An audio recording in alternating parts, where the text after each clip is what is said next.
मैं रवीश कुमार। अमेरिका ने अपने पायलट को बचा लिया है या नहीं बचाया है? ईरान दावा कर रहा है उसने अमेरिका के 1 दर्जन विमानों को खाक कर दिया। तो ऑपरेशन सफल कैसे हो गया? जवाब यह दिया जा रहा है कि अमेरिका ने खुद ही अपने 1 दर्जन विमानों को उड़ा दिया ताकि उसकी टेक्नोलॉजी ईरान या चीन के हाथ ना लगे। यही नहीं, अमेरिका ने ईरान के भीतर गुप्त रूप से एक एयर स्ट्रिप बना लिया था, ईरान को पता भी नहीं चला। दिलचस्प दावों और सवालों के साथ पायलट के बचाने के अभियान की कहानी आप तक पहुंचाने की छोटी सी कोशिश। अमेरिका में इस अभियान को लेकर खूब लिखा जा रहा है, सवाल भी हो रहे हैं और लंबे समय तक सवाल किए जाते रहेंगे, क्योंकि 28 फरवरी से लेकर 5 अप्रैल तक अमेरिका के पास अपनी सेना की बहादुरी सुनाने के लिए कौन सी कहानी है? यही एक कहानी है। भले ही उसने ईरान के भीतर धुआंधार बमबारी की हो, उसकी लीडरशिप को खत्म कर दिया, लेकिन 5 हफ्ते तक ईरान ने मुकाबला कर अमेरिका की सफलता के सारे दावों को कमजोर साबित कर दिया। अमेरिका ने ईरान की वायुसेना खत्म करने का दावा किया तो ईरान ने कुछ ही घंटों के भीतर अपनी वायुसेना में F-15E गिराकर इस दावे को पंचर कर दिया। इतनी हताशा के बीच अमेरिका के हाथ पायलट बचाने के अभियान की कहानी लगी है और उसमें भी तरह तरह के सवाल जुड़ गए हैं। पायलट को बचाने की गाथा के पीछे क्या वो अपनी हार छिपाना चाहता है? New York times, Washington post, wall street journal, NBC, BBC, हर तरफ पायलट को बचाने के इस अभियान को लेकर लिखा जा रहा है। इसकी एक एक डिटेल हैरान करेगी। अगर ईरान के दावे के अनुसार यह सही नहीं, तब भी अमेरिका के मीडिया की दाद देनी पड़ेगी कि वह झूठी कहानी भी शानदार गढ़ लेते हैं, लेकिन तब ईरान को अपने सबूत ठीक तरीके से रखने होंगे, पायलट की जानकारी देनी होगी। हम पायलट कह रहे हैं, मगर जिस व्यक्ति को बचाने का दावा किया जा रहा है उसे वेपन सिस्टम ऑफिसर कहते हैं, जो पायलट के साथ उस F-15E में उड़ान भर रहा था, जिसे ईरान ने अपनी वायु सीमा में मारकर गिरा दिया। ईरान इन तस्वीरों के जरिए अमेरिका की सफलता पर सवाल उठा रहा है, कह रहा है उसके इतने सारे विमान यहां नष्ट कर दिए गए। इसके लिए ईरान ने इन इलाकों के कबीलाई लोगों का शुक्रिया अदा किया कि इन्होंने विमानों को मार गिराया, जिनमें 2 C-130 ट्रांसपोर्ट प्लेन हैं, 2 black Hawk, Little Bird helicopter और 2 MQ-9 ड्रोन हैं।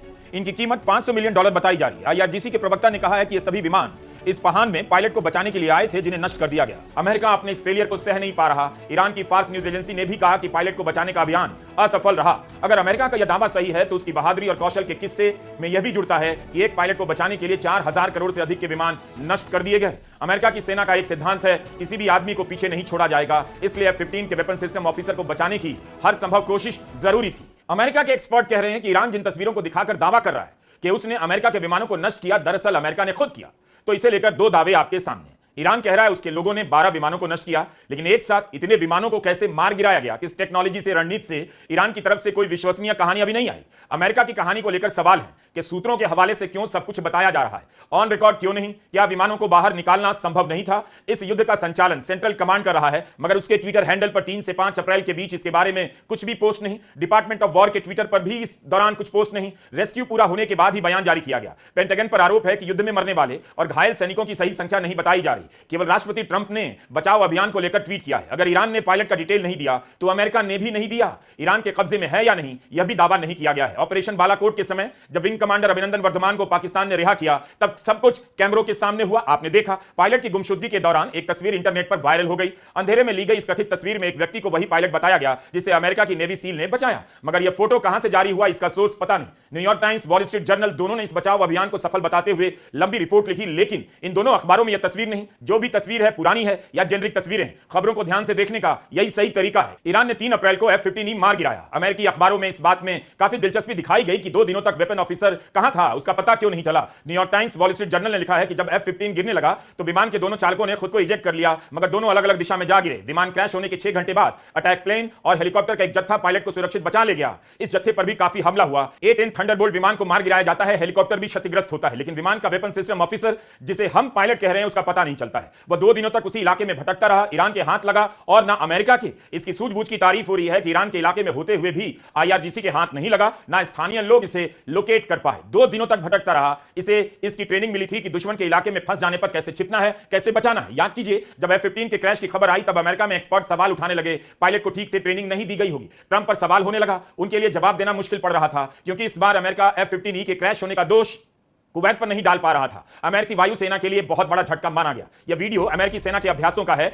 इसका संबंध बचाव अभियान से कतई नहीं। बस इसके जरिए हम कहानी आगे बढ़ाना चाहते हैं कि पायलट को अपनी ट्रेनिंग काम आई और 2 दिनों तक भटकता हुआ 7000 फीट की ऊंचाई चढ़ गया। उसका हौसला और इरादा कितना मजबूत रहा होगा। 7000 फीट की चढ़ाई पूरी करने के बाद वह एक गड्ढे के अंदर छुपकर बैठ गया, इस उम्मीद में कि जब तक अमेरिका की सेना उसे तलाश पाती है वो वहां सुरक्षित रहेगा। सबने उम्मीद छोड़ दी। न्यूयॉर्क टाइम्स ने लिखा उसका स्टेटस अननोन घोषित कर दिया गया, यानी किसी को नहीं पता किस हाल में। क्रैश होने की स्थिति में इनके पास खाने पीने का कुछ सामान होता है, एक पिस्टल होती है और संपर्क करने के लिए बीकन नाम का यंत्र जिससे कहीं फंस जाने पर सिग्नल देता है। इन्हें ट्रेनिंग दी जाती है कि बीकन का इस्तेमाल कम से कम करना है वरना दुश्मन कहीं ट्रैक ना कर ले।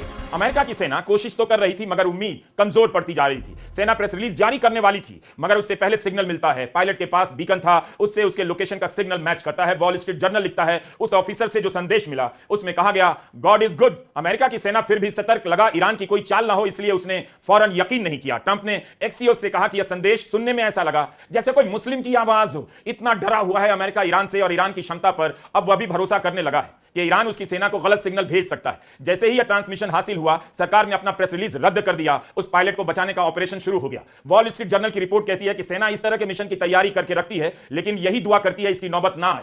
यह भी पता नहीं कि अफसर की सेहत कैसी है। रक्षा सचिव हेक्सेट अपने राष्ट्रपति से कहते हैं जब तक ऑफिसर को बचाने का चांस है इसकी जानकारी किसी को नहीं होनी चाहिए। उधर अमेरिका की सेना की चुनौती थी कि जहां से सिग्नल मिल रहा है पक्का कर लिया जाए कि ऑफिसर ही जारी कर रहा है या कोई और। ऐसा ना हो किसी और को उसका इक्विपमेंट मिल गया हो और वह अमेरिका को फंसाने के लिए लोकेशन का मैसेज दे रहा हो। कई रिपोर्ट को जोड़कर हमने यह कहानी आपके लिए बनाई। याद रखिएगा यह सब सूत्रों के हवाले से छपा है मगर तब तक ईरान में क्या हो रहा था वह भी तो इस फिराक में था कि पायलट उसके हाथ लग जाए और वह अमेरिका पर दबाव बनाए या पायलट को रिहा कर अमेरिका को शर्मिंदा करे। न्यूयॉर्क टाइम्स ने इसके बारे में लिखा है कि इस दौरान ईरान की सेना ने उस इलाके में तलाशी के लिए कई सारे दल भेजे। एक सर्च पार्टी तो ठीक उसी पहाड़ के नीचे तक पहुंची जहां ऑफिसर छिपा हुआ था। कमाल की जानकारी है और संयोग है पायलट जहां होगा उसके आसपास से ईरान की सेना लौट भी आई। न्यूयॉर्क टाइम्स को पता भी चल गया। क्या उसे पता चला होगा कि आसपास ईरान की सेना का मूवमेंट हो रहा है? इस बारे में अभी रिपोर्ट नहीं आई। अमेरिका की सेना परेशान तो थी कि सिग्नल किसका है, उसी का है या नहीं। रेस्क्यू के कामयाब होने के बाद ट्रंप ने पोस्ट किया कि हम ऑफिसर की लोकेशन को 24 घंटे ट्रैक कर रहे थे। उस पर दुश्मन की नजर थी, वे हर घंटे उसके करीब आते जा रहे थे। अब यहां से शुरू होता है ईरान को कंफ्यूज करने का खेल या दावा। यह कहानी भी सूत्रों के हवाले से है। सीआईए ने ईरान को कंफ्यूज करने के लिए खबर फैला दी कि ऑफिसर मिल गया है और उसे जमीन के रास्ते ईरान से बाहर ले जाया जा रहा है। इसलिए किया ताकि ईरान का ध्यान बट जाए। बताया जा रहा है वह सड़कों की तरफ एक्शन लेने के लिए जुट जाए मगर ईरान के रणनीतिकार अब तक तो झांसे में नहीं आए। क्या इसी बार आ गए होंगे? उन्हें इतनी समझ नहीं होगी कि सायरन इधर बजाकर अमेरिका बम उधर भी गिरा सकता है। अगर ईरान कंफ्यूज हो गया तो क्या उसकी जानकारी है कि जिस रास्ते से ले जाया जा सकता था उस पर ईरान ने चौकसी बढ़ाई, वहां कोई मूवमेंट हुआ? क्योंकि ईरान की स्टेट मीडिया से यही कहा जा रहा था कि जो भी पायलट को पकड़ेगा उसे बड़ा इनाम दिया जाएगा। मतलब ईरान भी पायलट तक नहीं पहुंच पाया था। इतना तो पक्का है, जो कहानी छपी है उसी से हम आपको बता रहे हैं। आपको यह हेडलाइन तो याद होगी कि ट्रंप धमकी देने लगे कि 48 घंटे में ईरान को बर्बाद कर देंगे। इसमें ईरान के लिए तो कुछ भी नया नहीं रहा होगा। फिर भी कहानी बनाई जा रही है कि इसी धमकी के दौरान अमेरिका की सेना बचाने के ऑपरेशन की तैयारी में जुट गई। सील टीम 6 और स्पेशल ऑपरेशंस फोर्सेस के 100 सैनिकों की टीम बनाई गई। डेल्टा फोर्स कमांडोज और आर्मी रेंजर्स को स्टैंड बाय पर रखा गया। हेलीकॉप्टर, सर्विलांस प्लेन, फाइटर विमान, हवाई टैंकर वगैरह वगैरह सब तैयार किए गए। जब इस बात की पुष्टि हो गई कि ऑफिसर सुरक्षित है और अकेला है, उसके बाद इंतजार होने लगा अंधेरे का और अंधेरे में दिखाई दे सके। इसलिए मिशन शुरू होते ही 4 B-1 बॉम्बर विमान 2000 पाउंड के 100 बम गिराने लगते हैं ताकि पहाड़ों में रोशनी हो जाए। न्यूयॉर्क टाइम्स ने यह जानकारी दी है। वॉल स्ट्रीट जर्नल ने लिखा है कि MQ-9 रिपर ड्रोन्स ने पहाड़ी के पास पहुंचे कुछ लड़ाकों को भी मार गिराया। ये लड़ाके कहां से आ गए मालूम नहीं। जबकि न्यूयॉर्क टाइम्स ने लिखा कि अमेरिकी कमांडो पर कोई जवाबी हमला नहीं हुआ। उनके लिए जरूर ईरान की पहाड़ियां अनजान रही होंगी। ईरान की सेना हमले के लिए तैयार ना हो इसे टेस्ट करने के लिए कमांडो गोलियां चलाने लगे और तब भी कोई जवाबी हमला नहीं हुआ। आखिरकार हेलीकॉप्टर में सवार कमांडो उसी पहाड़ी तक पहुंचे जहां ऑफिसर छिपा हुआ था। ईरान की तरफ से जवाबी हमला क्यों नहीं हुआ होगा, इस बारे में न्यूयॉर्क टाइम्स ने लिखा कि इस इलाके में ईरान की सरकार का काफी विरोध है। हो सकता है उसकी सेना यहां तक पहुंच ना पाई। अभी तक ईरान एकजुट होकर लड़ रहा है दिख रहा है। ट्रंप ने कुर्दों के जरिए बगावत पैदा करने की कोशिश की मगर असफल रहे।